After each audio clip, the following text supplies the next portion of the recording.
Hello everybody, Phoenix James here, and I am making a new kind of video. I've been researching lost media and I've decided to compile what I know into a few videos. 4 lost media pieces will be reviewed in each video I post, so let's get down to it.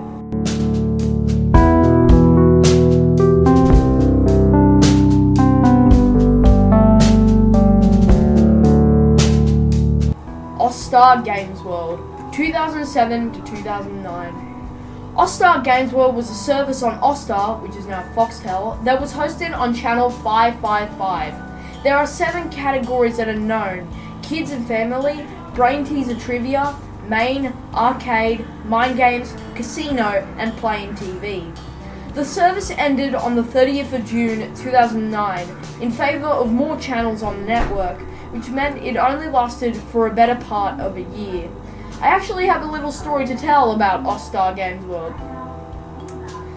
I think we got Austar in about 2006. I'm not sure though.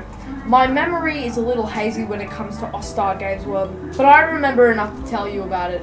I don't remember playing much of the games that I've seen in pictures and videos, but I know that I played a couple. One of them was a rock kind of game. It had very crappy CGI people in a band, and from what I've seen from other descriptions, the quality on other games was very bad, so this fits. I don't remember how to play the game. Maybe you just clicked stuff and they play, or there's some kind of thing added into the mix. One thing I remember is the person in the front saying, "Let's rock," whenever you started up the game. I never caught on that the service had ended. I always wondered where it went and why I couldn't play it anymore. I was very confused. In 2012 we got rid of Austar since it was costing way too much of our finances, and we successfully got it back in 2017, but it was now Foxtel. Only 4 videos exist of Austar Games World. They were uploaded back in October 16th, 2009 by YouTube user GH Pictures Workbox. The games recorded were Best of 4, Super Drop, Penguin Mania, and Codebox. Short subject, aka Mickey Mouse in Vietnam, 1968. This oddball of a short was created in 1968 as a weird form of protest against the Vietnam War. It was put together by Lee Savage and Milton Glaser. The short goes as follows. Mickey, happy as he always is, goes past a war sign. He goes back and looks at it, and he decides to join the war. He later arrives on Vietnam via a small tug. Seconds later, he is shot in the head by presumably a Vietnam soldier and falls to the ground. His smile then goes to a frown as he bobs his head down, showing that he died from his fatal wound. This little short could represent a comparison with soldiers in World War I, who thought the war was going to be fun and exciting. However, it is a nightmare and a tragedy. In the 1970s, Savage and Glaser would only share the short to close friends of theirs. There was also a rumor that due to Mickey being used in such a negative way, Disney tried to destroy all copies of the tape. There is no evidence to prove this though.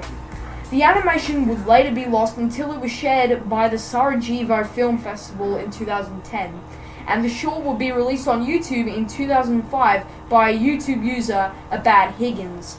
It was revealed that Higgins discovered a tape in the bin of a college and he saved it from being destroyed forever. Abad Higgins eventually deleted his upload, fearing that he would get penalties relating to copyright. Many people managed to save it though, and they shared it onto YouTube, creating Mickey Mouse in Vietnam. Eventually, a user named CDCB2 uploaded the original Mickey Mouse in Vietnam short, which came along with the opening and end credits and the original soundtrack.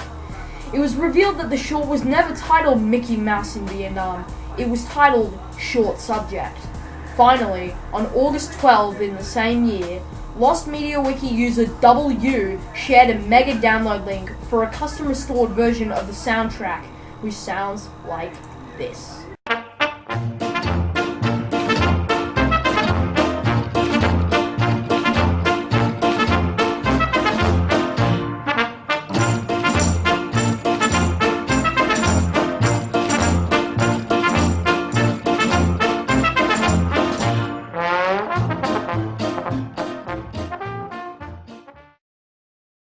Oswald the Lucky Rabbit shorts, 1927 to 1928.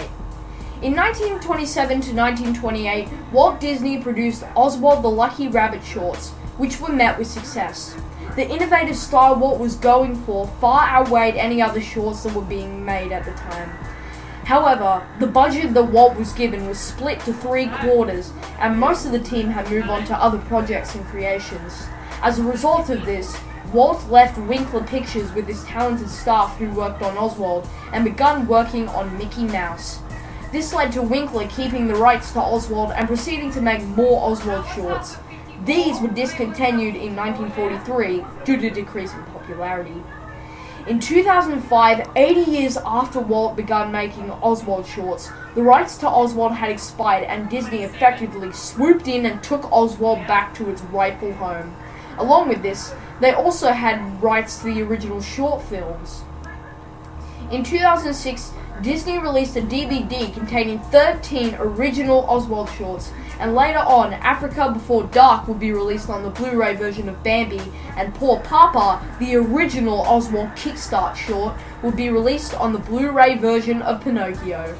Both Africa Before Dark and Poor Papa have remastered looks and a new score though. The shorts Empty Socks, The Old Swimming Hole, Sleigh Bells, and High Up have reels ready, but they haven't been released in any way or form yet.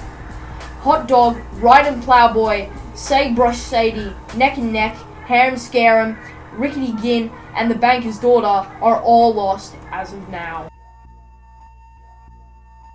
The Missing Coach, 1986. 3 episodes of the Thomas and Friends series, adapted from the Railway series by Wilbert Awdry, have been lost. One of these 3 was The Missing Coach, based off of the story from Awdry's The Twin Engine book. The story is as follows.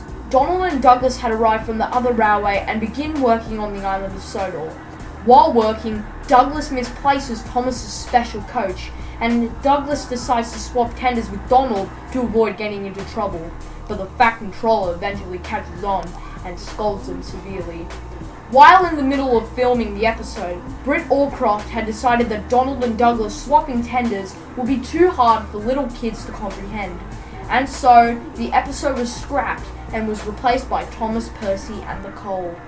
It was revealed that David Mitten had the reels of the clips before his passing in 2008.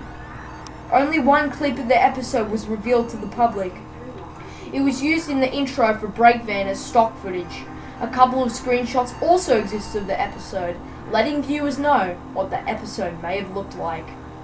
It is unknown if this episode will ever be released to the public, but with the direction the TV series is going right now, it is not likely that The Missing Coach will ever be shared, thus being buried in the cracks.